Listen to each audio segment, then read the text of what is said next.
Hello' friends, আশা কৰোঁ আপোনালোক সকলো ভালে আছে। পূজা ব্লগ এটা আপোনালোকৰ লগত মই শ্বেয়াৰ কৰিম বুলি ভাবিছোঁ।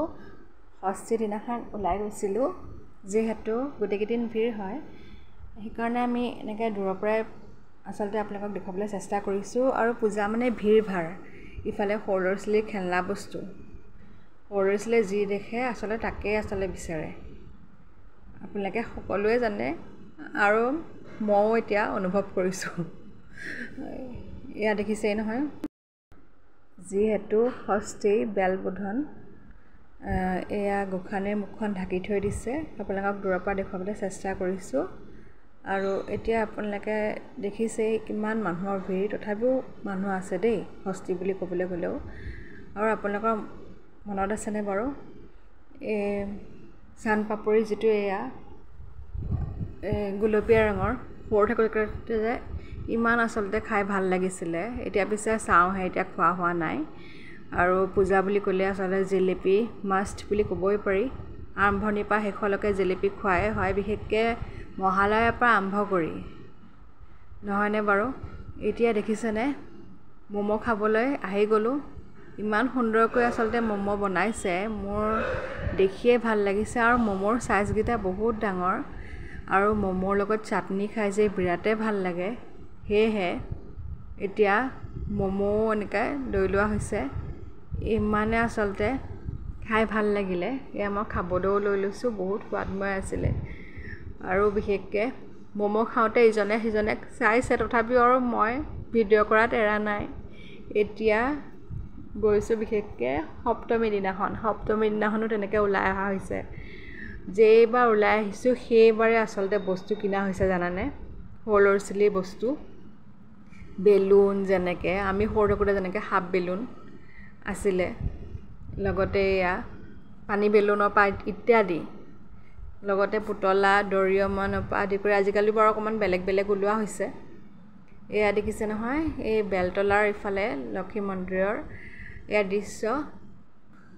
মহিষাসুৰ আৰু দুৰ্গা গোঁসানীয়ে কেনেকৈ আচলতে বধ কৰিছিলে, ইমান সুন্দৰকৈ আচলতে দেখুৱাইছে আৰু ভালো লাগিছে। সৰু ল'ৰা ছোৱালীবিলাকেও আচলতে বুজিব পাৰিছে আচলতে কিনো হৈছিলে, দুৰ্গা পূজা মানে কিনো। ইমান সুন্দৰকৈ আচলতে দেখুওৱা হৈছে, বিৰাটে আচলতে আমাৰো চাই ভাল লাগিলে। এয়া শিৱ ভগৱানক দেখিয়ে সকলোৱে আচলতে ভাল লাগিলে। ইমান সুন্দৰকৈ আচলতে বনাইছে তেখেতসকলে, আৰু ক'বলৈ গ'লে ইমান সুন্দৰকৈ আশীৰ্বাদ দি আছে। তেনেকৈ যাতে সকলোকে আশীৰ্বাদ দি থাকে শিৱ ভগৱানে, সেয়াই আশা কৰিছোঁ। আকৌ এয়া দেখিছে নহয়, এতিয়া আকৌ বেলুন, এয়া দেখিছে নহয়, ক'বলৈ গ'লে মহিষাসুৰৰ এয়া বেন এদিনহে থাকে পিছে দেই। আকৌ অষ্টমী দিনাখনো তেনেকৈ ওলাই গ'লোঁ। আপোনালোকক দূৰৰ পৰাই চেষ্টা কৰিছোঁ দেখুৱাবলৈ কাৰণে। ওজাপালি গাই আছে, ইমান ভাল লাগিছে। আচলতে দুৰ্গা পূজাত ওজাপালি আচলতে গোৱা হয়েই, ইমান সুন্দৰকৈ গাইছে, শুনিয়ে বহুত ভাল লাগিছে। সেইকাৰণে আপোনালোকক দেখুৱাবলৈ চেষ্টা কৰিছোঁ। আৰু এয়া দুৰ্গা মন্দিৰ চাগে, যিহেতু দুৰ্গা গোঁসানী মূৰ্তি ইয়াত বনোৱা আছে, লগতে শিৱ ভগৱানো আছে। আৰু ইমান ভক্তৰ ভিৰ সমাগম ঘটিছে। আজি পিছে অকণমান বাটতহে মানুহ, মন্দিৰত অকণমান কম বুলিয়ে ক'ব পাৰি। ইমানেই ভাল লাগিছে আচলতে পূজা বুলি ক'লে ওলাই গৈয়ে ভাল লাগে, আৰু মনটো বহুত পবিত্ৰ লাগে। আৰু দুৰ্গা মায়ে সকলোৰে মনৰ কামনা, মনৰ আশা পূৰ্ণ কৰক। এয়া দেখিছে নহয়, আমি ইফালে আৰু আন এখন পূজালৈ গ'লোঁ। এয়া জুবিন দাৰ ইফালে ফটো আছে, ইয়াত ঢাক বজোৱা হৈছে, লগতে বহুত ভাল লাগিছিলে। আৰু জুবিন দা নাই বুলি ক'লে আচলতে মনটো বিৰাটেই বেয়া লাগি যায়। তেখেতৰ গান আৰু তেখেত মানুহ হিচাপে ইমানে আচলতে ক'বলৈ বাকী নাই, আকৌ ভাষা নাই, কেনেকুৱা যেন আছিলে। তেখেতৰ যাতে আত্মাই চিৰশান্তি পায় তাকে কামনা কৰিলোঁ।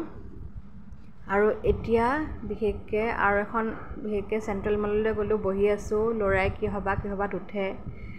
এয়া দেখুৱাবলৈ লৈছোঁ আপোনালোকক নৱমী দিনাখন। এয়া দূৰেহে পিছে আমাৰ চোৱা হৈছে